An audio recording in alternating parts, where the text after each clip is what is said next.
और বিচি দুইটা কাটলাম নাকে, বিচি দুইটা কাটটা পানিতে গিল্লা খাইলাম নাকে, পুরা সোনারই তো কাটসালাম ভুল করে লাইছি। শুরুটা করেছিলেন এই নারী, এখন তা শহর থেকে গ্রামে ছড়িয়েছে এবং দিনে দিনে ব্যাপকভাবে বৃদ্ধি পাচ্ছে।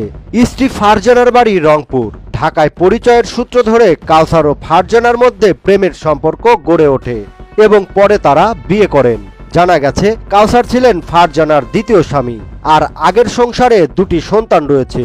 প্রথম স্বামীকে তালাক দিয়ে তিনি কাউসারের সঙ্গে ঘর বাঁধেন এবং ঢাকায় থেকে কাউসারকে নিজের পরিবারের প্রায় 2 লাখ টাকার মালামাল দিয়ে বাড়ি নিয়ে যান। বৃহস্পতিবার দুপুরে দুজনই খাওয়ার পরে ঘরের পাটাতনে বিশ্রাম নিচ্ছিলেন। এ সময় দুজনের মধ্যে কথা কাটাকাটির এক পর্যায়ে ফারজানা কাউসারের চোখ ওড়না দিয়ে বেঁধে দেয়, পরে চাকু দিয়ে স্বামীর সঙ্গে আঘাত করে। কাউসার চিৎকার করে নিচে নামলে অজ্ঞান হয়ে যান। পরিবারের লোকজন দ্রুত তাকে উদ্ধার করে হাসপাতালে ভর্তি করেন।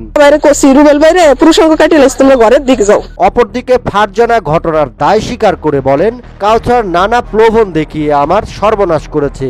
আগের সংসার ভাঙিয়ে আমাকে গ্রামে এনে নজরদারিতে রেখেছে, আমাকে ঘর থেকে বের হতে দেয় না, ওর মা সব সময় নজরে রাখে। আমি মানসিকভাবে বিপর্যস্ত হয়ে পড়েছি, তাই এমন কাজ করেছি। পটুয়াখালীর 10 মিনা থানার অফিসার ইনচার্জ মোহাম্মদ আব্দুল আলিম বলেন, ঘটনার কথা এখনই শুনলাম, বিস্তারিত তথ্য পাওয়ার পর আইনগত ব্যবস্থা গ্রহণ করা হবে।